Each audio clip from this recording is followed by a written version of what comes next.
How to get free gifts on Temu. Hi everyone, welcome back to another episode. In this following tutorial, I'm going to show you how you can get free gifts on Temu. So in order to get free gift on Temu, all you need to do is just make sure to watch this video till the end. So basically there are different ways to get a free gift on Temu. So the first way you can earn gifts on Temu is that by signing in. Now earning a free gift automatically by signing up as a new user, that is also one way. Now in a play in apps like Fishland, Farmland and Hattrick to earn free items as well.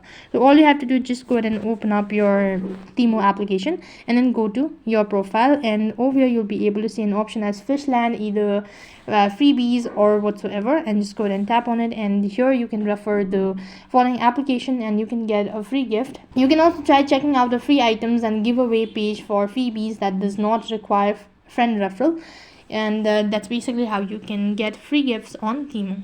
So in that way you can get free gift on Temu. That is all for this video. I hope the video was helpful. Make sure to like, share and subscribe to our channel. Thank you for watching. See you in the next video.